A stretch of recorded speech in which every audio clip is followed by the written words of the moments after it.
et bonjour à toutes et à Bonjour. tous. Bonjour. Donc, dans un premier temps, je vais vous demander à toutes et à tous si vous pouvez de couper votre micro, ce sera plus simple parce que des fois, il peut y avoir des bruits extérieurs qui vont faire que tout le monde ne m'entendra pas très bien. Donc voilà, mais après, n'hésitez pas si vous avez envie d'intervenir, à couper, à mettre votre micro pour me poser une question. Ce sera avec plaisir d'entendre votre voix. Alors, moi, je suis professeure de technique culinaire, enfin maintenant qui s'appelle avec le nouveau référentiel activité technologique d'alimentation. Donc, depuis maintenant, on a fait la 5e semaine, enfin, on va finir la 5e semaine de révision. Donc, on essaye à chaque fois de revoir un petit peu chaque préparation et j'essaye de vous donner un petit peu des astuces et des conseils pour chaque préparation. Tac, tac, tac. Il y en a qui veulent parler peut-être? Je vois qu'il y en a qui ont des micros activés, peut-être qu'ils voulaient parler. Non? Ok. Du coup, alors on va commencer. Donc, la semaine que je vais vous présenter, donc sur les préparations que je vais vous parler, on s'est été arrêté la dernière fois. Je ne me rappelle plus à quelle préparation, mais c'est pas grave. On va commencer cette fois-ci à parler du cake salé, de la crème renversée, de la purée de pommes de terre. Donc, on pourra aussi parler des autres purées, parce qu'il peut y avoir aussi des purées de légumes qui peuvent être demandées, les crêpes sucrées et la salade composée. Je regarde juste s'il y a des questions entre-temps. Ah, c'est gentil. Il y a Annie qui me dit que c'était arrêté à la crudité mayonnaise. Donc, c'est bon. Le lendemain, c'était cake salé. Donc, c'est parfait. Fabrice, n'oubliez pas de garder votre question là, entre vous et le CNED pour tout à l'heure. Corinne vous répondra à ce niveau-là, plus le côté administratif. Après, si vous avez des questions sur la technique culinaire précisément, il n'y a pas de souci. Donc, le cake salé. Donc, je vous rappelle que le cake salé, c'était une préparation, alors, avec un œuf. Un œuf, je vous rappelle, à part pour les préparations sucrées comme la crème renversée ou les œufs à la neige, aussi appelés œufs île flottante, c'est pour 2 à 3 personnes. Ok, donc ça, c'est bien à penser au niveau du bon de commande, de ne pas remplir la colonne une personne. Avec un œuf, il faut prévoir 90 grammes de garniture. Le jour J, si on vous dit cake salé, on ne vous précisera peut-être pas, on ne vous dira pas quoi. Peut-être qu'il y aura écrit juste préparation A, cake salé. Il peut y avoir écrit préparation A, cake jambon gruyère. Donc, bon, bah, vous savez que vous faites 50, 30, 50, 40, pardon, pour 90. Vous faites à peu près comme ça. Si vous voyez qu'il y a d'autres choses, vous regardez l'annexe 1 dans la liste des denrées limitatives, vous regardez sur cette annexe et vous voyez un petit peu tous les ingrédients que vous pouvez ajouter. Et là, vous vous arrangez un petit peu, entre guillemets, à votre sauce, ok? En faisant comme ça vous arrange pour qu'en tout, on arrive à 90 grammes.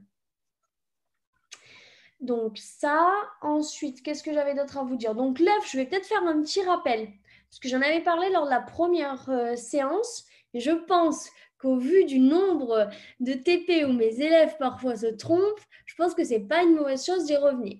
Donc, je vous rappelle, oui Nathalie, ça vous fait bien rire, hein? Alors, je vous rappelle, pour l'œuf, alors on commence déjà à la prise des denrées, ça commence déjà, c'est dès le début qu'on fait attention. À la prise des denrées, je vous rappelle, vous vous lavez les mains, vous prévoyez un ramequin déjà sorti et vous prenez l'œuf pour le mettre dans le ramequin. Ok?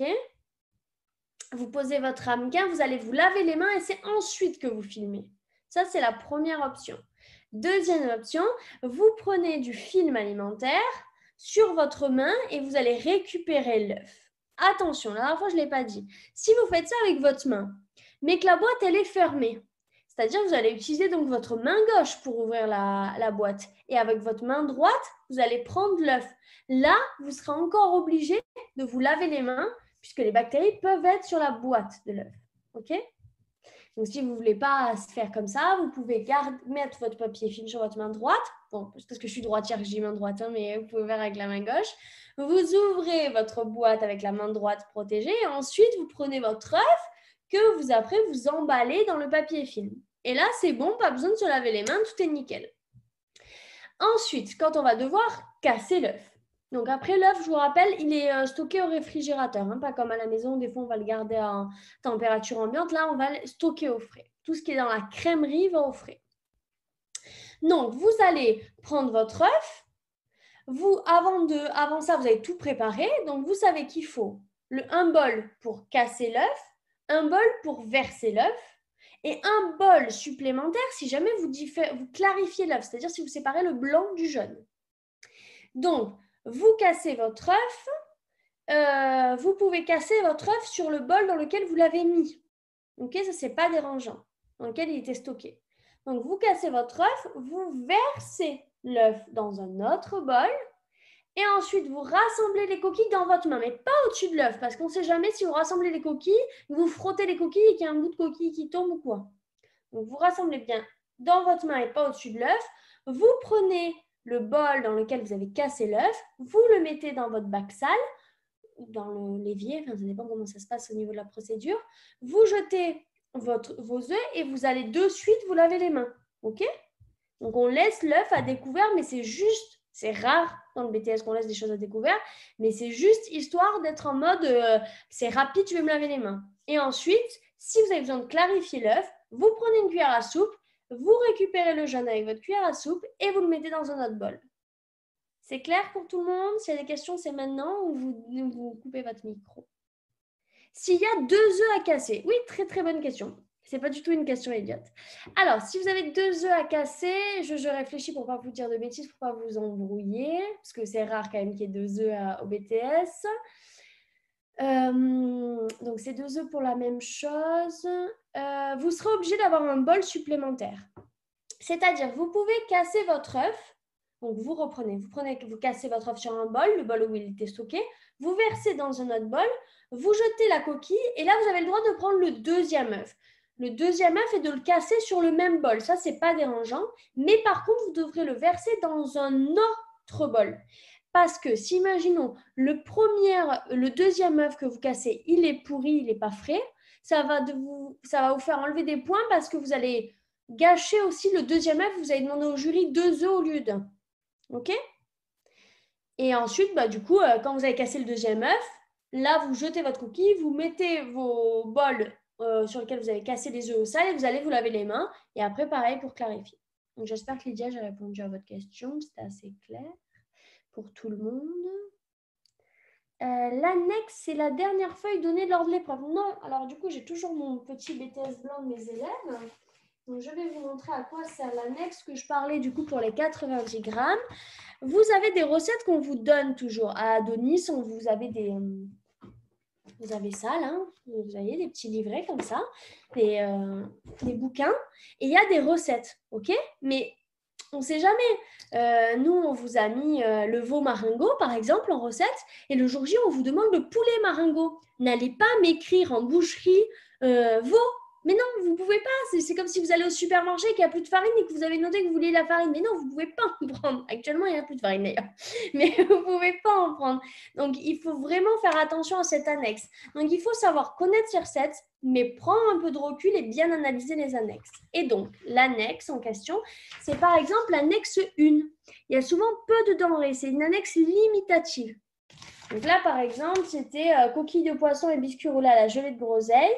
Et ben, en surgelé, j'avais mis cabillaud, fruits et légumes, c'était champignons et citron.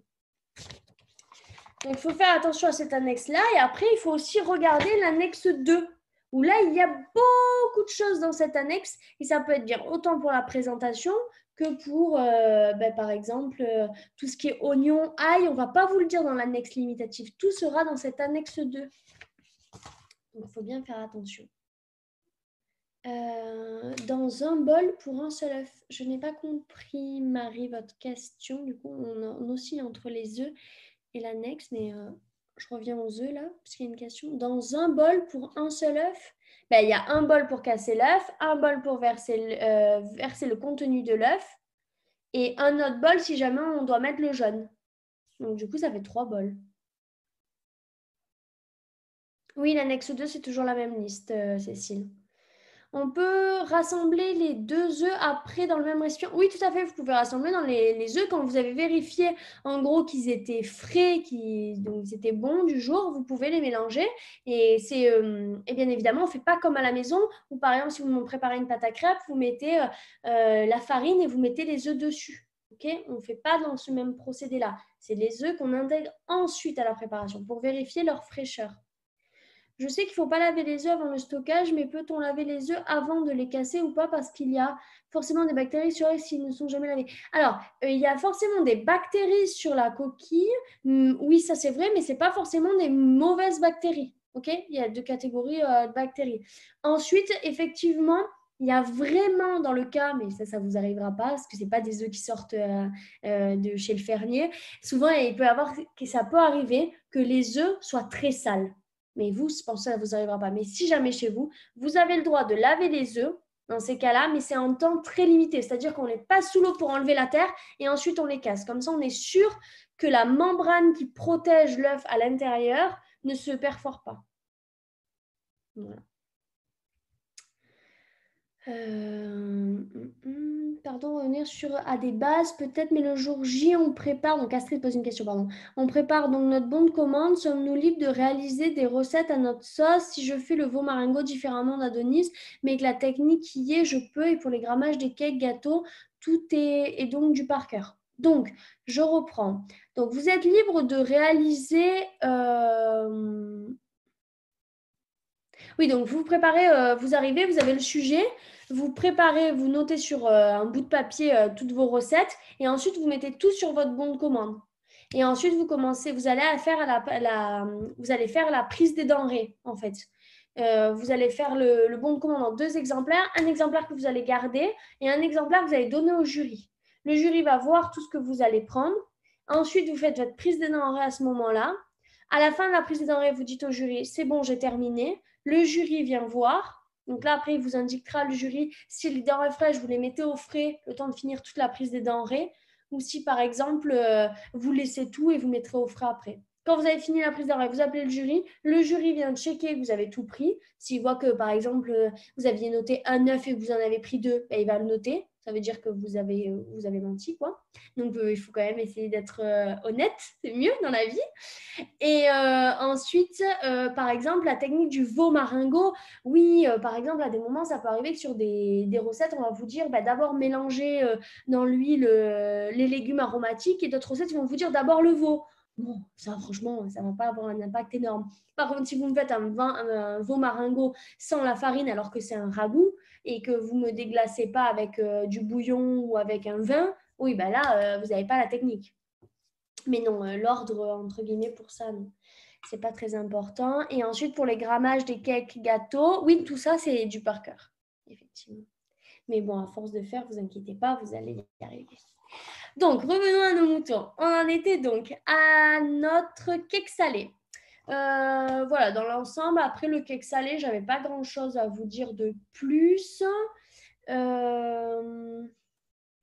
Alors, il y a une question d'Eva, question que je n'avais jamais posée avant, mais à l'examen, on ne met pas les denrées au frais tant que nous n'avons pas fait vérifier. Je disais, ça dépend, Eva. En fait, il y a les examens, le jury va peut-être vous dire, vous mettez au frais, vous pouvez mettre les denrées qui doivent être mises au frais, vous les mettez au frais, et vous, avant de m'appeler, vous les ramenez toutes sur votre plan de travail pour que je vérifie. Il y a d'autres jurys qui vont vous dire mettez vos denrées au frais, nous irons les vérifier au frais, puisqu'il y aura votre numéro de poste en gros sur les étagères. Il y a les numéros postes, vous êtes le poste de travail numéro 1, il y aura écrit 01. Voilà, donc ils peuvent faire comme ça, ou ils peuvent vous dire gardez toutes les denrées et on viendra vérifier à la fin.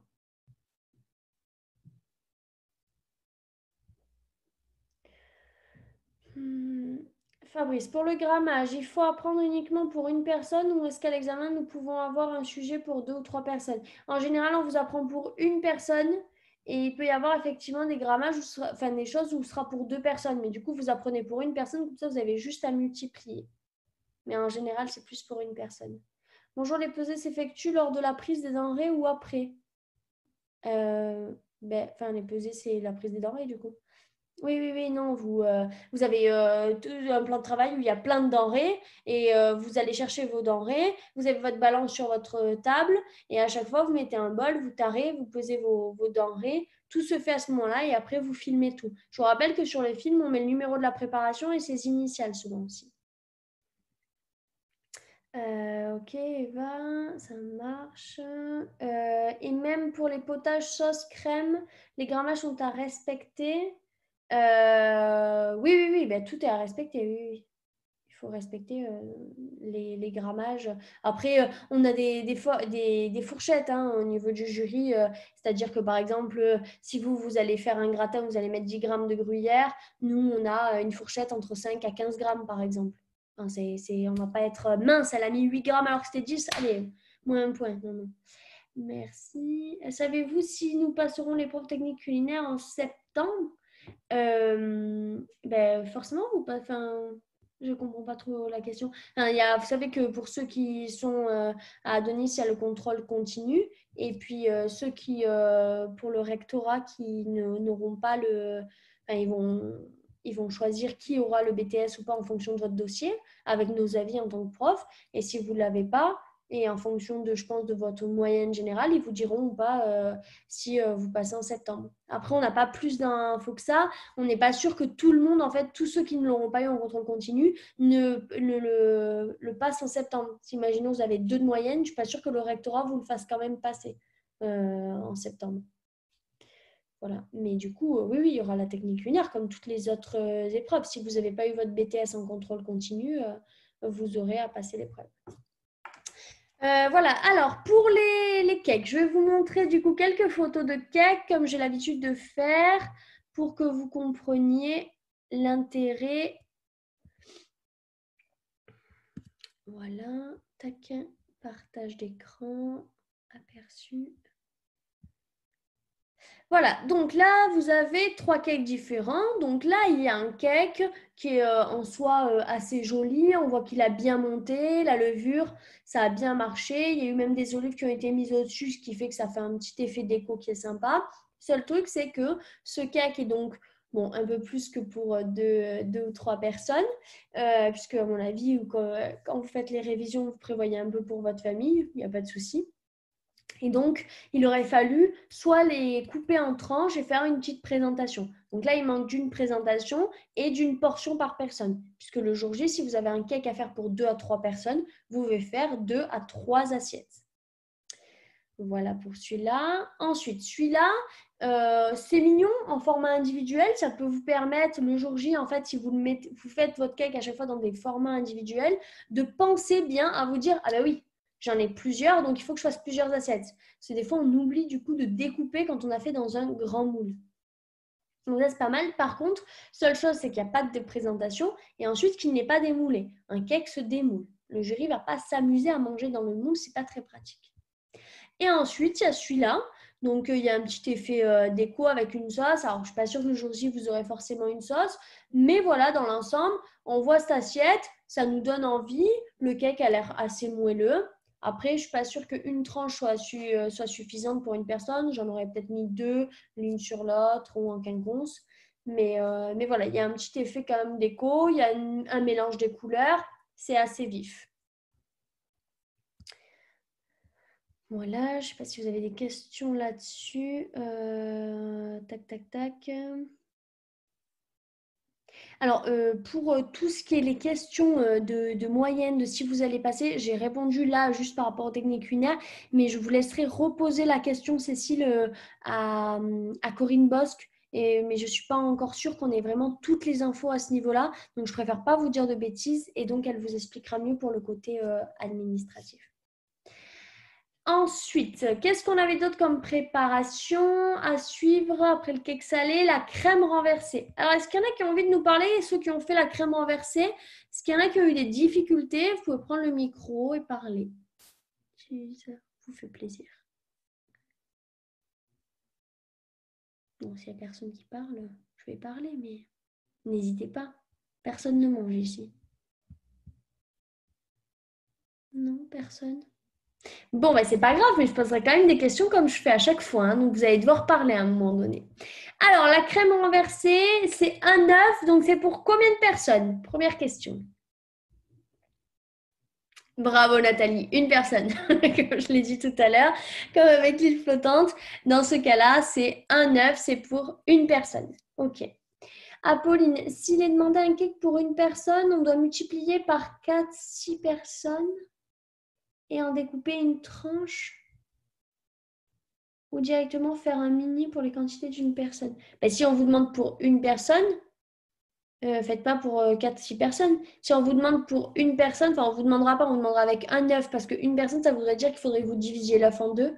Mais si on vous demande pour une personne, bon, bah, vous divisez l'œuf en deux et les quantités, du coup, 45 grammes au lieu de 90. Si on vous demande avec un œuf, vous faites pour deux personnes, donc vous faites en mini moule ou vous faites dans un grand moule et vous coupez des tranches. C'est comme vous voulez. Mais je disais juste que dans des mini moules, ça vous permet de vous dire, ah ben j'en ai plusieurs, ah oui, il faut que je pense à faire plusieurs assiettes. Alors quand vous faites dans un grand moule, c'est vrai que vous, des fois, dans le stress, vous allez le mettre dans l'assiette et vous n'allez pas penser que du coup, c'était pour plusieurs personnes et donc de bien couper le cake. Parce qu'effectivement, si c'est un cake pour 2 à 3 personnes, il faut présenter 2 à 3 assiettes en fonction. Il faut vraiment qu'il y ait une assiette par personne. J'espère que c'était clair. Ensuite, très bien, quelqu'un qui m'a dit mon caramel n'est jamais foncé, que ce soit pour la crème renversée ou les œufs en neige. Alors, le caramel, est-ce que quelqu'un veut bien me dire comment il fait son caramel, s'il vous plaît? Il faut travailler un peu, hein. Pas qu'à moi de parler. Allez, mais il y a des gens qui vont parler quand même. Mes élèves, là, faites pas votre timide, hein. Les autres, je les connais pas, mais... C'est le sucre qui caramélise à 160 degrés. Alors oui, alors on n'a pas de thermomètre, donc les degrés, on les a pas en général. Mais effectivement, c'est du sucre qui caramélise. Ah, il y en a qui écrivent, forcément. Mais vous n'osez pas parler, les élèves, hein, vous écrivez. Oui, Sucre. Fanny, bonjour, c'était moi, Morgane, du coup.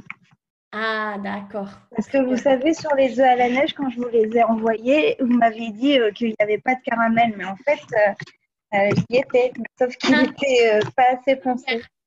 tellement clair que je ne l'ai pas vu.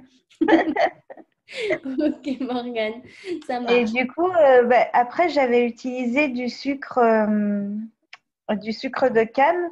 Alors, je ne sais pas si c'est pour ça ou est-ce que je le laisse pas assez longtemps? Je pense Parce que vous le qu'après, laissez. ça réduit vite, en fait. Ouais, je pense que vous ne le laissez pas assez longtemps. Après, c'est vrai que par exemple, si vous prenez de la cassonade, ça se verra moins visuellement.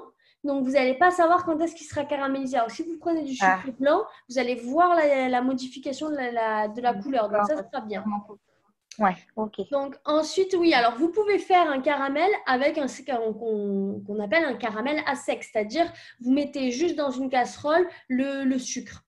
Après, des fois, ça fait un petit peu peur aux élèves, donc je dis qu'on peut mettre 1 à 2 cuillères à café d'eau et comme ça, on le laisse prendre petit à petit. Normalement, le caramel, par contre, voilà ce que vous avez noté, Audrey, c'est très bien. On ne mélange jamais avec un ustensile. C'est-à-dire que Oui. on va toujours prendre le manche de la poêle ou de la casserole et on va le mélanger comme ça.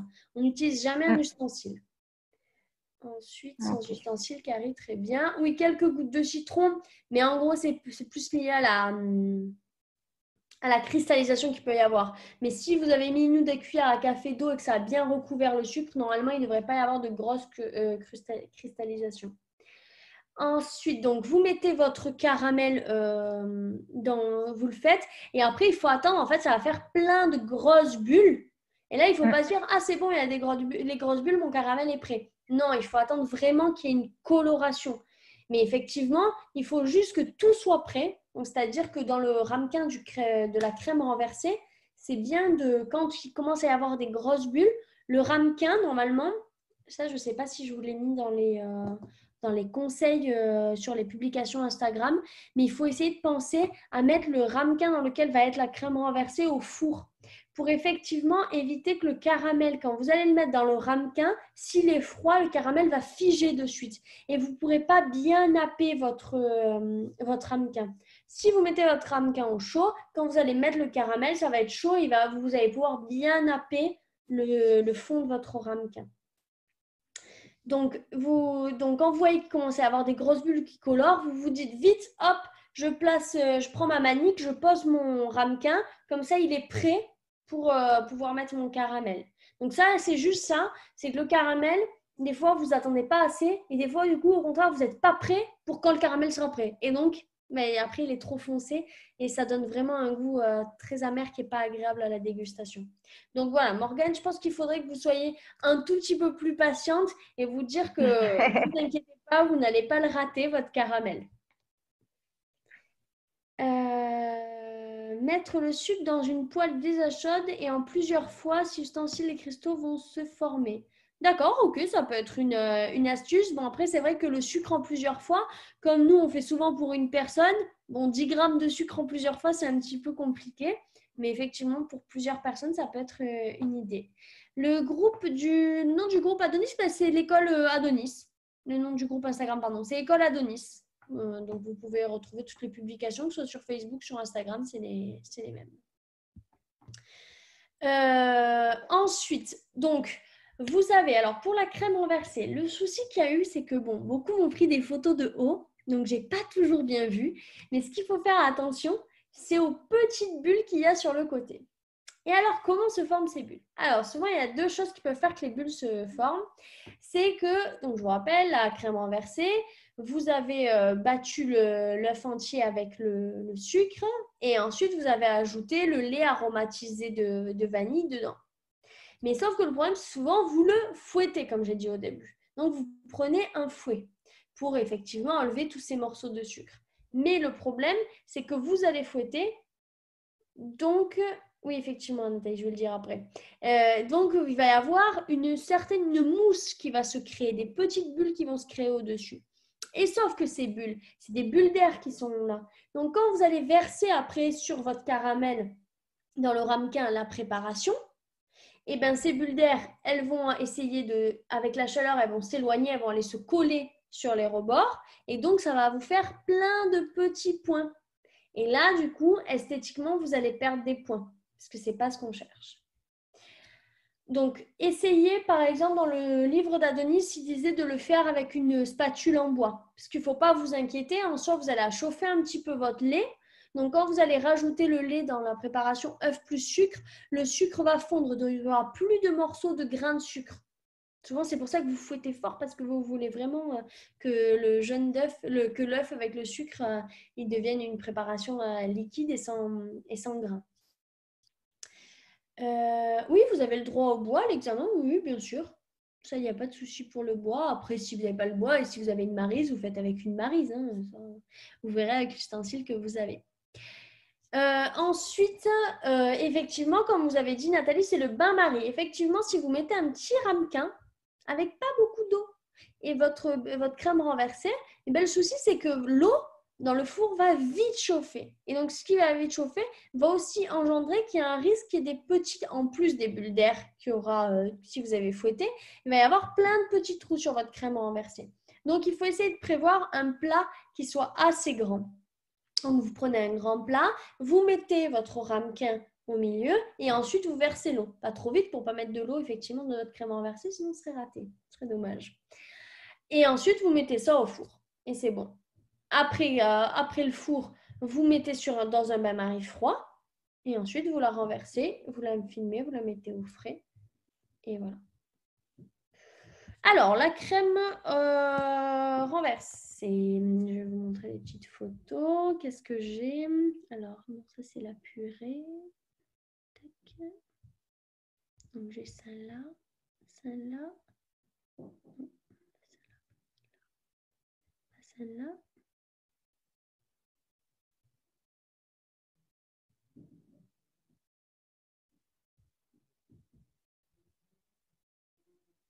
Voilà. Allez, tac, ça c'est bon, j'en ai. Hop là, mince. Tac, je vais vous partager mon écran.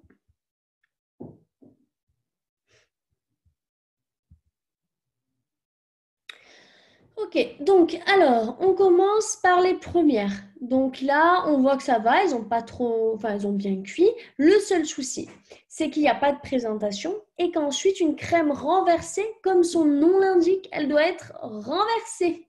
Donc effectivement, si elle est dans les moules, ça va pas le faire. Ensuite, on en a une deuxième. Donc ça, là, on voit que le caramel, il a dû être bien coloré. Donc ça, c'est parfait. Il y a assez de caramel puisqu'il y en a autour. Donc ça, c'est très bien aussi. Par contre, une chose, il faut bien penser, vous êtes aussi noté là-dessus, les assiettes de présentation. Vous devez avoir utilisé la bonne vaisselle. Et là, la personne a utilisé une assiette à soupe. Alors, je vous rappelle, parce que je le dis à chaque fois, et là, j'ai oublié de le dire, on n'est pas là, c'est pas du tout pour pointer du doigt et dire que c'est pas bien, c'est juste essayer d'avoir des remarques constructives et qui puissent vous servir et puis qui puissent servir à tout le monde parce que tout le monde peut faire les mêmes erreurs, je vous assure. Ensuite, je pense que la personne avait fouetté parce que là, on remarque effectivement qu'il y a pas mal de bulles. Donc, soit le bain-marie était trop chaud, soit effectivement, il y a eu un bon, ça a été bien fouetté, mais peut-être un peu trop. Donc, il y a quand même, c'est pas hyper régulier comme crème renversée.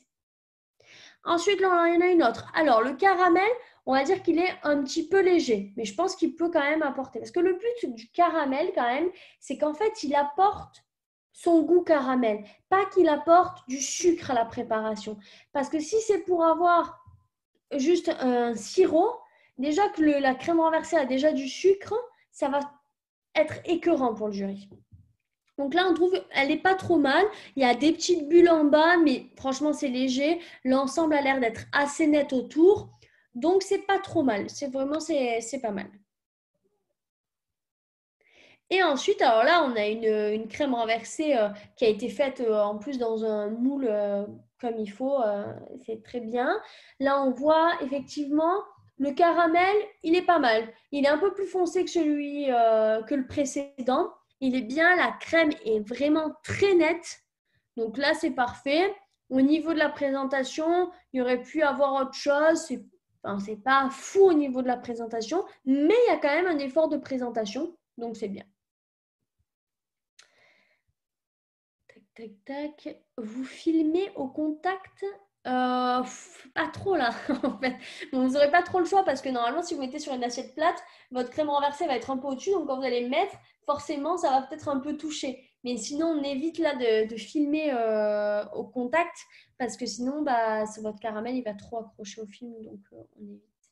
On réserve au frais dans le moule et on démoule avant de mettre au frais. Vous démoulez avant de mettre au frais. Quoique des fois, ça peut dépendre, en fait. Je ne sais plus ce qu'il disait dans le livre parce que c'est vrai que, en fait, je suis pour que, en fait, quand ce soit chaud, avec la maryse, vous passez bien autour pour que ça se décolle bien et ensuite vous le décrochez. En fait, s'il est trop frais, le risque, c'est que le caramel, il devienne dur. Si vraiment vous le laissez trop longtemps au frais. Et donc, s'il devient dur, après, ça n'aura pas cet effet renversé. C'est pour ça. Oui, vous pouvez le dresser au dernier moment, mais après, en fait, l'autre raison aussi où je trouve que c'est bien de le démouler après un bain-marie froid dans de l'eau froide, c'est qu'aussi, si vous le laissez dans le moule, il va mettre plus de temps à descendre en température.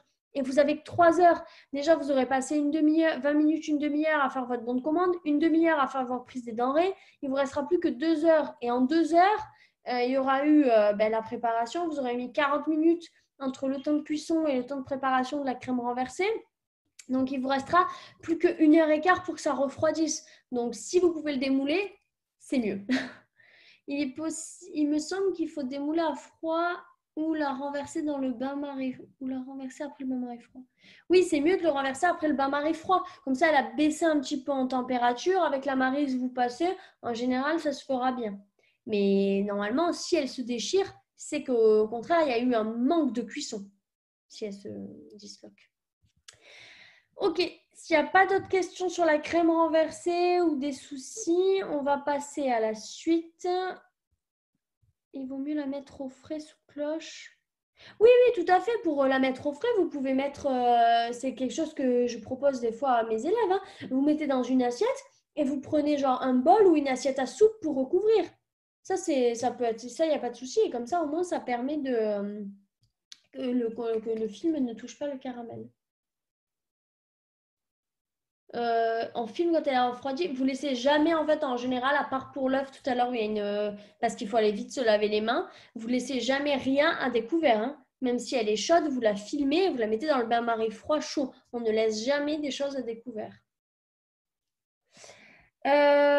Ensuite, les crèmes renversées, il y avait la purée. Donc la purée de pommes de terre. Bon, souvent, c'est un classique. On vous met un plat, ben, on peut vous mettre veau, on peut vous mettre... ou même il y a la hachis parmentier qui est à base de purée. Voilà, il y a souvent un plat avec son accompagnement. On ne vous dit pas forcément quoi. On vous met accompagné de féculents, par exemple. Et voilà, vous avez le choix entre riz, pommes de terre. Et vous pouvez donc faire une purée. La purée, donc le but, c'est que si vous pouvez faire soit cuire à l'eau, soit cuire au l'autocuiseur. Comment on peut faire pour que les pommes de terre cuisent plus vite, à votre avis?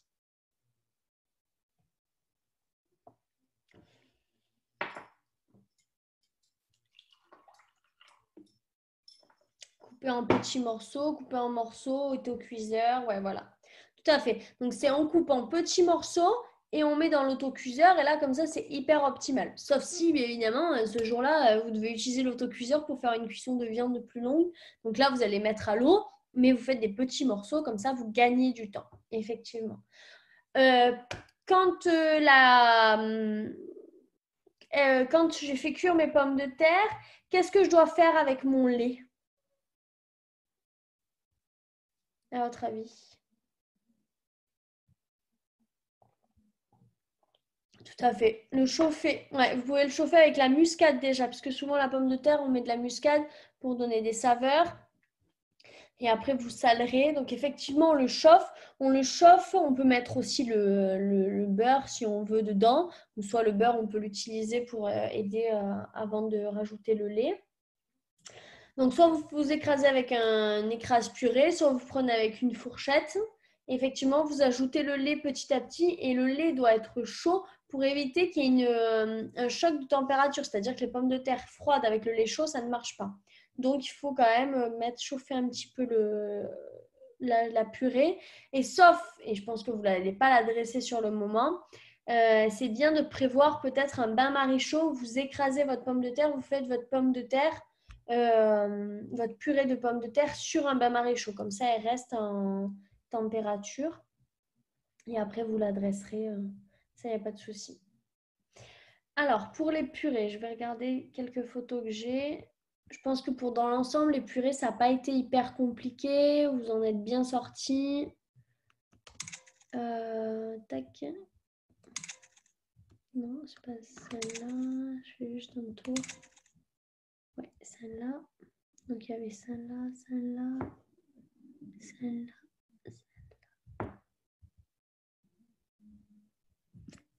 Ok. Allez, je vous partage mon écran.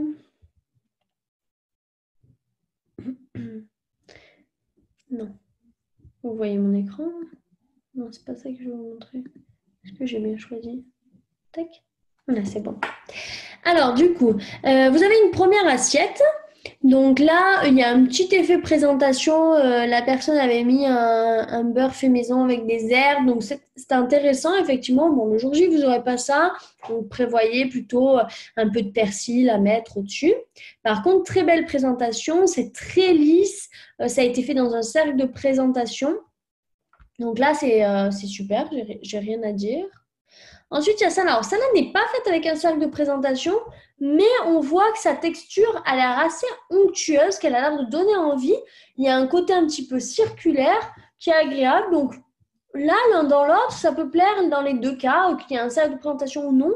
Ça peut plaire au jury, parce que de toute manière, cette purée-là, je pense qu'elle a un peu plus de lait que celle-là. Puisque celle-là, on voit que c'est plus un écrasé de pommes de terre qui arrive à être bien compact. Celle-là aurait été plus compliqué à mettre dans un cercle de présentation. Quand on aurait enlevé le cercle, elle se serait sûrement étalée. Donc ça est très bien. Il y a celle-là où il y a un effet qui a été fait avec la cuillère en faisant des petits strates. Bon, elle manque un petit peu d'onctuosité quand même. Et après, il manque un peu de présentation, mais comme sur Sana, il n'avait pas non plus de présentation. Mais par contre, il y a les bords, vous voyez, ils ne sont pas hyper nets. Donc ça, il faut essayer le maximum, si vous y pensez, de bien nettoyer les bords de votre assiette. Et ensuite, il y a ça là. Alors, la texture a l'air bien, mais par contre, voilà, on ne présente jamais dans un saladier. Hein, même le jour J, même si vous êtes hyper pressé, vous prenez une assiette, vous me dressez quelque chose. Vous ne le laissez pas dans le ramequin. Tac, tac, tac. Alors, comment maintenir au chaud les denrées pour toutes les préparations? Maintien au chaud sur le plan de travail. Alors, pour toutes les présentations, je vous rappelle que quand même, en général, on vous demande une préparation chaude et une préparation froide. Et la préparation chaude, si on vous demande veau maringots et purée de pommes de terre, normalement, c'est dans une seule assiette. Donc, il n'y a pas toutes les préparations à maintenir au chaud. Donc, il n'y en a qu'une. Et vous faites un bain-marie, vous mettez votre assiette et vous positionnez les choses dessus. Et ensuite, le reste, vous le laissez au frais et vous le sortez que quand c'est terminé l'épreuve. Bain-marie chaud sur le plan d'air. Alors, un bain-marie chaud, c'est pas juste de l'eau chaude qu'on met dans un ramequin et on met son assiette au-dessus. Hein. Un bain-marie chaud, c'est de l'eau dans une casserole qui chauffe à 1 ou 2.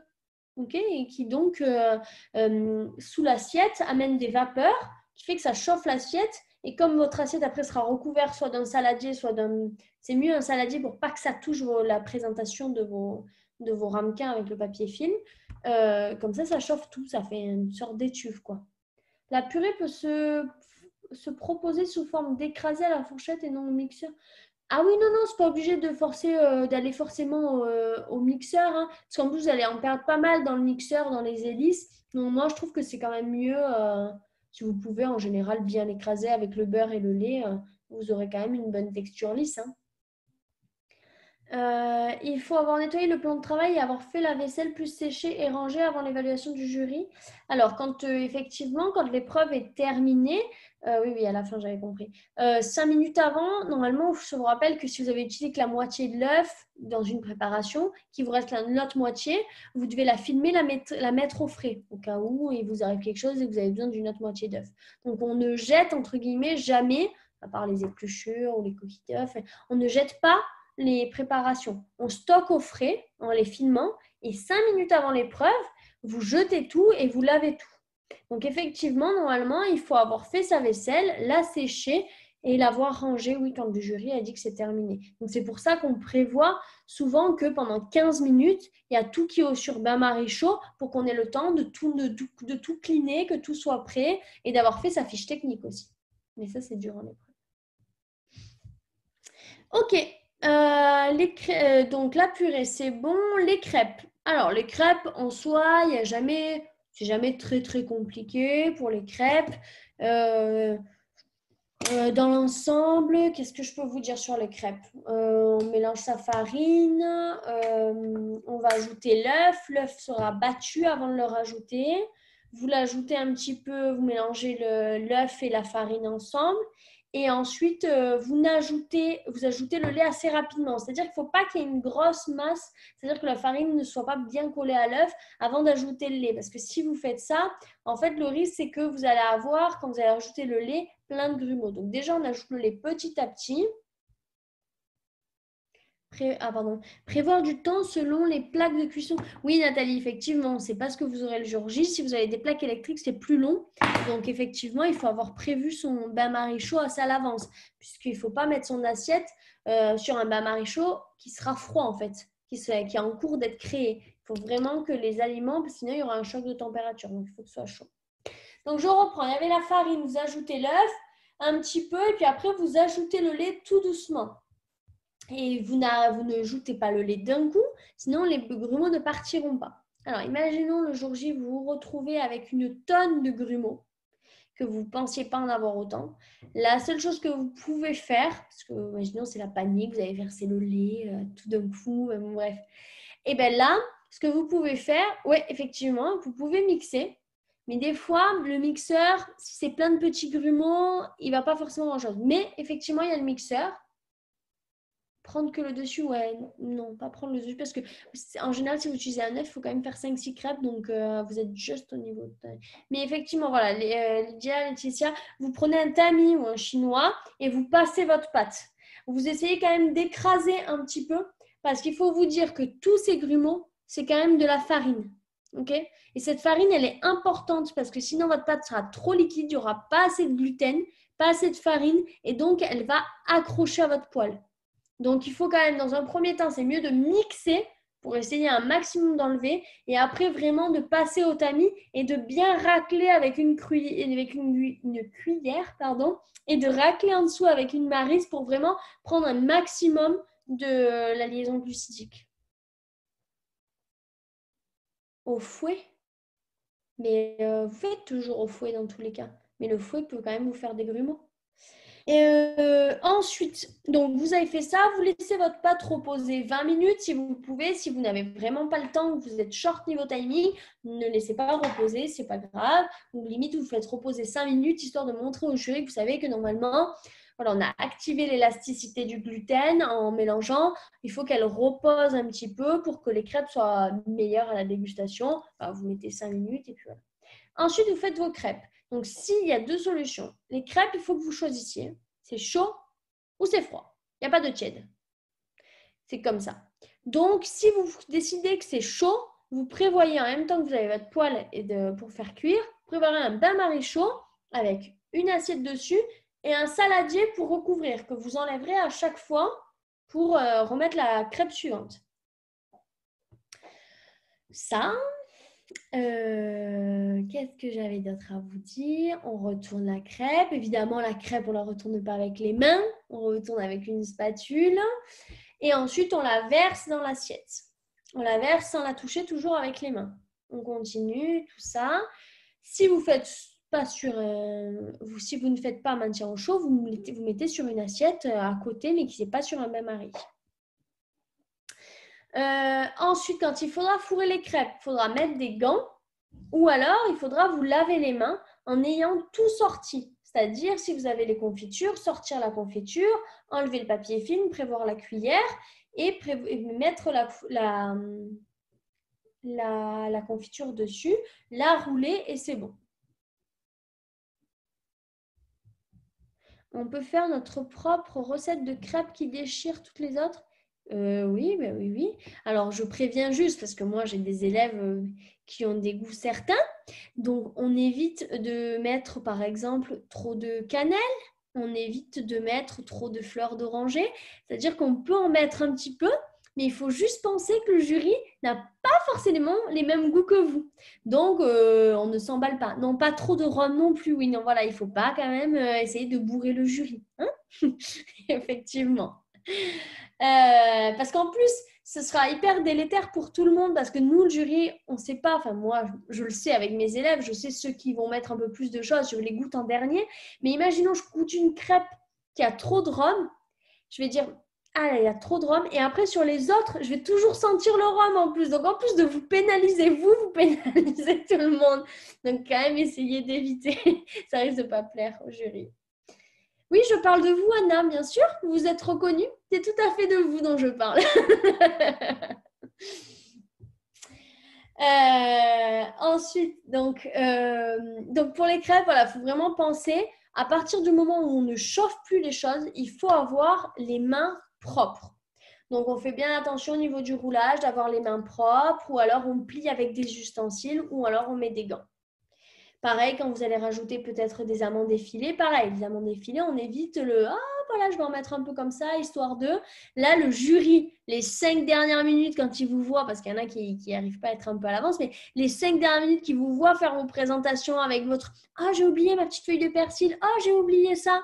et que vous ne vous lavez pas les mains, mais nous, on vous regarde bien et hop là, pas les mains lavées. Donc, pensez bien à ça quand même. Essayez d'être concentré jusqu'au bout. Je sais que vous n'avez pas l'habitude. Et comme je dis souvent, on n'est pas à la maison. Tout à fait, Nathalie. Ensuite, pour les crêpes, je crois que c'est bon. J'avais pas grand-chose de plus à dire. Si les crêpes sont froides, bien évidemment, quand vous avez fini de les rouler et de les garnir, vous les mettez au frais pour qu'elles soient vraiment fraîches. Hein. On n'est pas dans du tiède, comme je n'ai pas arrêté de le dire. Les mains lavées remplacent donc les gants? Oui. Alors, le seul truc, c'est que les gants, des fois, ça peut être mal utilisé. C'est pour ça que j'aime pas toujours les gants. Parce que effectivement, la personne qui a des gants se sent immunisée des mains. C'est-à-dire qu'elle met les gants et elle se dit ah mais c'est bon, maintenant je peux aller chercher un truc au frais et ça, j'ai les gants. Mais non, mais du coup à partir du moment où on a touché la porte du frigo ou on a touché quelque chose, les gants sont sales. Donc il faut vraiment penser à ça. Après, le seul truc, les gants ont quelque chose enfin, ont un bénéfice en plus, c'est-à-dire que les gants, le jury le voit et dit ah, elle a mis les gants, donc elle a bien pensé. Parce que sinon, il faut bien se laver les mains. Donc, moi, comme je dis un peu à mes élèves, c'est un peu d'exagérer quand vous lavez les mains. Vous essayez de capter le regard du jury. Genre, je me lave bien les mains là. Hein. Et ensuite, vous faites votre petite présentation. Eh bien, tant mieux, si ça vous aide, je suis contente. Alors, ensuite, l'alternative du lavage des mains par rapport aux gants n'est pas précisée. Ah oui, enfin après, voilà, vous faites comme vous voulez. Après, si vous avez les mains sales, je vous rappelle qu'avant de mettre les gants, il faut quand même vous laver les mains pour mettre les gants. Si vous n'avez pas les mains propres et que vous mettez du sel sur vos gants, c'est pas terrible. Donc, ensuite, qu'est-ce qu'on avait d'autre? En crêpe, j'ai pas fait de sélection de photos, j'ai pas eu le temps. Après, voilà, pensez bien, il y a plusieurs formes. On peut soit rouler la crêpe, soit la plier, faire un genre de triangle, soit faire en aumônière. Vous savez, comme les anciennes, avant, certaines personnes mettaient leurs pièces dans des genres de petites porte-monnaies, enfin, style aumônière, quoi. Voilà, vous avez plusieurs formes. Par contre, effectivement, essayez d'être sur la même forme. C'est-à-dire que moi, si vous faites une pâte à crêpes, c'est avec un œuf, donc 2-3 personnes toujours. Mais le problème, c'est que si vous mettez une assiette avec une crêpe roulée, une avec un triangle et une avec une aumônière, je ne vais pas comprendre pourquoi vous avez voulu faire 3 styles différents. Autant être sur un même style, quoi. Et ensuite, qu'est-ce qu'on avait d'autre? La salade composée. Alors, la salade composée, il y a eu plein de salades, plein de variétés. C'était super, franchement, plein de couleurs. J'ai beaucoup aimé vos salades. Par contre, voilà, la salade, c'est quand même quelque chose à risque. Donc déjà, il faut savoir s'organiser quand on fait une salade. Une salade composée, là, j'avais demandé des légumes. Je n'avais pas précisé cuit ou cru, hein, mais des légumes, un féculent et une protéine. Donc, si par exemple vous utilisez du thon en boîte, bon, il n'est pas à cuire, ça c'est bon. Par contre, si vous utilisez vous voulez faire un œuf dur, bon, là il faut penser quand même à faire cuire l'œuf pour qu'il ait le temps de refroidir. Si vous faites en féculent, en général, vous n'aurez pas de pain, donc il y aura tout à cuire, que ce soit riz, pommes de terre, pâtes. Donc pareil, il y aura un temps de refroidissement. Donc c'est vraiment important de penser à ça. De dire, ok, ma salade, je commence par ce qui doit être cuit et je finis par ce qui est cru et qui doit être du coup découpé à la dernière minute pour garder un maximum de vitamines. Ça n'a pas changé. Ensuite, je trouve qu'au niveau des assiettes, dans l'ensemble, vous avez souvent essayé de me mélanger un peu les ingrédients.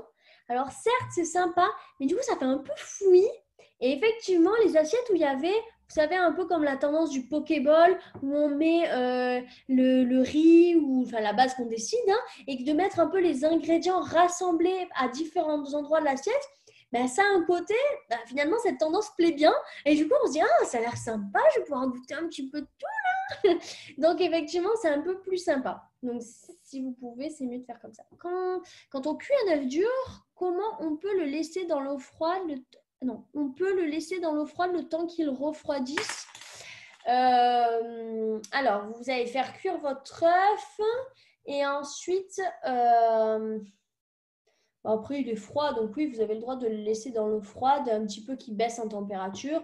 Ensuite, par contre, pour l'œuf, parce que ça fait quand même 2-3 fois que ça tombe, là, la salade niçoise au BTS, pensez bien, parce que vous oubliez, faites attention, mais non, attendez, je vous dis une bêtise. Vous avez le droit de le faire, de le laisser dans l'eau froide, mais c'est quand même mieux de l'écaler à chaud parce que ça part mieux. Parce que si l'œuf a trop refroidi, après le blanc va partir. Donc, essayez de le faire à chaud dans un récipient avec de l'eau froide, ça par exemple, pour ne pas vous brûler, ça n'y a pas de souci, ou sous un filet d'eau froide, ça, il n'y a pas de problème. Et après, pensez bien à le repasser sous l'eau quand vous avez fini pour pas qu'il y ait des petits résidus de coquille. Ça, c'est important. On peut refroidir les pâtes de la salade composée sur un filet d'eau froide. Oui, tout à fait. Ça vous fait gagner du temps, ça, il n'y a pas de problème. Aucun souci. La coquille s'enlève mieux quand il est chaud. Ah ben voilà, Valentine a dit la même chose que moi. Voilà, tout à fait. Donc c'est mieux de le faire à chaud, mais faites attention à ne pas vous brûler le bout des doigts. Et ensuite, au niveau de la sauce, je vous rappelle que la sauce, il faudra la mettre aussi par-dessus. Alors, vous n'êtes pas obligé d'avoir mélangé forcément, puisque si vous faites en style Pokéball, vous n'allez pas pouvoir mélanger. Mais de bien mettre la sauce au-dessus. Vous ne mettez pas la sauce à part, ça doit être intégré. Une vinaigrette, je vous rappelle, c'est moutarde, vinaigre, huile, sel, poivre, et voilà. Après, vous pouvez, par exemple, prévoir un petit peu d'échalote. Ça, c'est sympa aussi dans une vinaigrette. Ou un peu de basilic, selon ce qu'il y a en herbes aromatiques surgelées, ce qu'on peut vous proposer, puisqu'elles y sont toujours dans l'annexe 2. En général, on vous le propose. Comme il me reste 2 minutes et que je n'ai pas eu le temps de classer les salades, je vais juste les regarder rapidement pour pouvoir vous faire une sélection pour que vous puissiez voir un petit peu au niveau des différentes assiettes qu'il y avait. En fait, je ne vais pas vous faire une sélection, je vais toutes les sélectionner. Comme ça, ce sera plus rapide. Et je vais les regarder rapidement avec vous, comme il nous reste quelques minutes. Oui, je vais l'ouvrir. Il me demande ça lui. Tac. Hop là.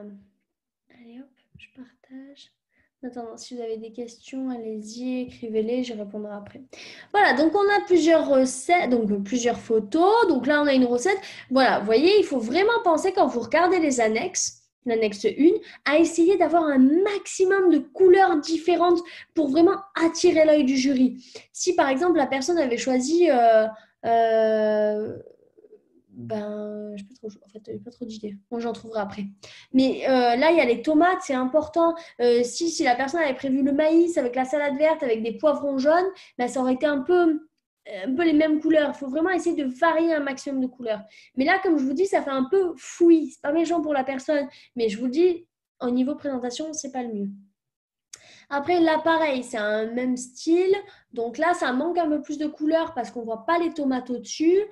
Voilà, c'est pareil, ça fait un mélange, ça fait un plat sympa familial, mais je vous rappelle que bon, le jury va comparer à tous les autres. Donc, si les autres ont une idée un peu différente, ça aura un impact. Là, effectivement, c'était sympa. Il y avait puis un œuf mollet, donc ça, c'est intéressant aussi de jouer sur les textures. Donc ça, c'était bien. Mais effectivement, toujours la salade, elle est un petit peu... c'est un mélange, quoi. Donc, il n'y a pas de couleurs qui sortent beaucoup de cette assiette. Ce qui est un peu dommage. Là, par contre, vous voyez, c'est pas mal. C'est un mélange entre le Pokéball et le mélange. C'est-à-dire qu'en bas, la personne a un petit peu tout mélangé, mais elle a mis à certains endroits des petites rondelles de tomates de couleurs différentes, des petites rondelles de concombre. Donc, ça permet quand même de varier. Et c'est pas mal quand même. Au niveau des couleurs, il y a un beau contraste. C'est quand même intéressant. Là, effectivement, la personne a fait un style un peu Pokéball. Là, c'est vraiment, c'est pas mal. Il y a un beau mélange des couleurs. Ça donne envie de découvrir la salade, de la déguster. Là aussi, même principe, très bien. Après, un bon jeu des couleurs aussi. Les pâtes complètes, le jour J, je ne pense pas que vous en ayez, sauf si ça va être un diabétique ou un riche en fibres. Mais voilà, c'est pas mal. Faut qu'il y ait quand même au moins trois couleurs différentes. Ça, c'est pas mal. Là, il y a celle-là. Alors, effectivement, il y a cette présentation un petit peu avec les salles de présentation qui peut être bien. Il y a un effet qui est fait du plus petit au plus grand, mais ça fait un peu trop, comme j'ai dit à la personne, ça fait un petit peu trop taboulé. On est sur une salade composée, donc on veut quand même normalement avoir plus de légumes. Hein. Bon, là, c'est le même concept. Un sac de présentation, pour moi, ne va pas pour tout. Là, voilà, pareil, la personne, elle a trop mélangé, ça fait salade de riz. Bon, c'est pas... Moi, j'attendais vraiment plus de légumes que de féculents. C'est souvent ce qui est attendu. Hein, donc, Là, ça me semble un petit peu léger. Soit l'assiette est peut-être trop grande, ou peut-être il faut essayer de voir. Mais voilà, il y a eu, je pense, que c'est de la pomme de terre, des endives. Tout est un petit peu dans le même, c'est un peu chronophage, quoi. Donc, c'est un petit peu dommage. C'est bien enfin, monochrome, pardon. C'est mieux de faire quelque chose qui soit un peu avec des couleurs différentes, malgré que la personne ait laissé la pelure des pommes. Bon, c'est un peu pareil, quoi. Là, il y a un petit effet aussi, voilà, c'est pas Pokéball, mais c'est par strat. Donc, ça se retrouve aussi, c'est pas mal, c'est intéressant. Là, c'était pas. Enfin, ça faisait un effet Pokéball aussi. Mais, comment dire? Il y a de la couleur, mais ça me donne. Visuellement, je ne vais pas me ruer dessus. Enfin, si c'est les champignons, si j'ai l'impression que voilà, c'est pas, j'ai l'impression que c'est une assiette pas terminée. Voilà, c'est ça que je veux dire. Là aussi, c'est assez intéressant. Vous voyez le concept. Bon, je vais les passer vite parce que là, il y en a quand même beaucoup. Là, pareil, c'est toujours le principe du mélange. Là, c'est intéressant la perspective aussi, quand même, c'est pas mal. Après, c'est une assiette à soupe, donc normalement, c'est pas une bonne utilisation de la vaisselle. Là, les couleurs restaient un peu trop ternes à mon avis. Là, c'était pas mal. Donc, du coup, c'était par, que ce soit par strat, mais c'était pas circulaire. Donc, c'était intéressant d'avoir fait comme ça. Là, c'est un mélange, pareil. Là, j'ai pas. Enfin, c'est pas mal, c'est bien rangé. Il y aura un effet. La personne a fait un effort. Ça, on le verra. Mais voilà. Là, par strat. Ensuite, là, c'est un mélange entre les deux. Bon. Là, effectivement, il y a l'effet un petit peu Pokéball, donc c'est très bien. Là, ça fait trop mélange. Là, c'est un peu trop terne, vous voyez. C'est des couleurs, le blanc de l'œuf, le blanc du riz. Bon, c'est un petit peu dommage. Là, c'est pas mal. Il y a des choses différentes. C'est intéressant. Les lentilles, c'est pas mal. Vous êtes peu à avoir pensé aux lentilles et c'est intéressant des salades de lentilles et ça ressort bien au niveau couleur souvent dans les assiettes. Donc ça, c'était pas mal avec un petit œuf poché, bien essayé. Là aussi, les lentilles, c'était bien. Bon, il manque juste la sauce, mais c'était pas mal. Là, il y a eu un effort aussi, pas beaucoup de variétés. Des protéines végétales, des protéines animales. Voilà, là, la personne, elle a fait aussi comme un Pokéball, entre guillemets, hein, mais c'est pas mal. Un autre style aussi. Il faut bien essayer, si vous essayez de faire de la découpe, avec plusieurs, de prévoir des cubes, des quartiers, des rondelles. Comme ça va jouer visuellement aussi. Là, malheureusement, c'était dans une assiette à soupe, mais sinon, c'était joli aussi. Et là, ça faisait un petit peu trop mélange et la sauce était à part, surtout qu'il ne faut pas. Enfin, il faut éviter. Voilà, je pense que j'ai tout dit. Demain sur le blog, vous verrez, je vais avoir mis un autre ensemble de conseils pour la semaine qui a suivi. Et la semaine prochaine, je termine ça et après je vous laisse avec Madame Bosque. La semaine prochaine, juste pour que vous le sachiez, mais normalement, Camille Dubord va vous envoyer les mails aujourd'hui, puisqu'après demain c'est férié.